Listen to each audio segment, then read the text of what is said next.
విష్ణు వాళ్ళ ఫ్యామిలీ అయితే dining table దగ్గర భోజనాలు చేస్తూ ఉంటారు. ఇంతలో వరలక్ష్మి వాళ్ళ ఫ్యామిలీ అయితే అక్కడికి వస్తూ ఉంటుంది. అది చూసిన విష్ణు వాళ్ళ అమ్మ అయితే, "చిచ్చి, ఇలాంటి మనుషులు కూడా ఉంటారా? నా మీద అత్యాచారం చేసిన మనిషే నా కళ్ళ ముందు కనిపిస్తే నాకు ఎంత చిరాకుగా ఉందో తెలుసా?" అని చెప్పేసి అయితే అంటూ ఉంటుంది. ఆ మాటలు వినగానే అక్కడ ఉన్న వరలక్ష్మి అయితే ఒక్కసారిగా షాక్ అయిపోయి వాళ్ళ అత్తయ్య వైపు అయితే చూస్తూ ఉండిపోతుంది. ఇంతలో అక్కడ ఉన్న వేగవతి అయితే, "అవును, నా మీద హత్య ప్రయత్నం చేసిన మనిషి నా కళ్ళ ముందే తిరుగులాడుతూ ఉంటే నాకు తేళ్ళు జల్లు పారుతున్నట్టు ఉంది" అని చెప్పేసి అయితే అంటూ ఉంటుంది. ఆ మాటలు వినగానే అక్కడ ఉన్న వరలక్ష్మి అయితే, "అయ్యో అత్తయ్య, నేను చేయలేదు ఆ పని" అని చెప్పేసి అయితే అంటూ ఉంటుంది. ఇంతలో అక్కడ ఉన్న విష్ణును కూడా పిలిచి, "విష్ణు గారు, నేను ఆ పని చేయలేదు" అని చెప్పేసి అయితే అంటూ ఉంటుంది. ఆ మాటలు వినగానే అక్కడ ఉన్న విష్ణు అయితే, "వరలక్ష్మి, నువ్వు నాతో మాట్లాడకు. నువ్వు మాట్లాడుతుంటేనే నాకు ముళ్ళతో గుచ్చిన ఫీలింగ్ అయితే వస్తుంది. అందుకే నువ్వు నాతో మాట్లాడకుండా ఉంటే చాలా మంచిది" అని చెప్పేసి అయితే అంటూ ఉంటాడు. ఆ మాటలు వినగానే అక్కడ ఉన్న వరలక్ష్మి అయితే చాలా బాధపడుతూ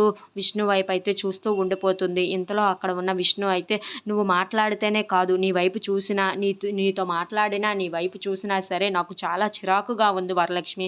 నువ్వు నా కళ్ళ ముందు కనిపించకు" అని చెప్పేసి అయితే అంటూ ఉంటాడు. "అయినా మా అమ్మ మీద హత్య ప్రయత్నం చేయడానికి నీకు ఎంత ధైర్యం" అని చెప్పేసి అయితే అంటూ ఉంటాడు. ఆ మాటలు వినగానే అక్కడ ఉన్న వరలక్ష్మి అయితే ఒక్కసారిగా షాక్ అయిపోయి విష్ణు వైపు అయితే చూస్తూ ఉండిపోతుంది. ఇంతలో అక్కడ ఉన్న విష్ణు అయితే, "మా అమ్మ నీకు ఎలా కనిపిస్తుంది? మా అమ్మ నీకు అంత అమాయకురాల్లా కనిపిస్తుందా? మా అమ్మని చంపడానికి నీకు ఎంత ధైర్యం అయినా సరే" అని చెప్పేసి అయితే అంటూ ఉంటాడు. "అయినా నువ్వు ఇక్కడ ఉన్నావంటే ఉన్నావు, అంతే తప్ప నువ్వు నాకు కానీ, నా పిల్లలకి కానీ, నా ఫ్యామిలీకి కానీ ఎలాంటి ఏమి అయినా చేసినా నేను అంతు చూస్తానని చెప్పేసి అయితే అంటూ ఉంటాడు. If you like this video, please subscribe our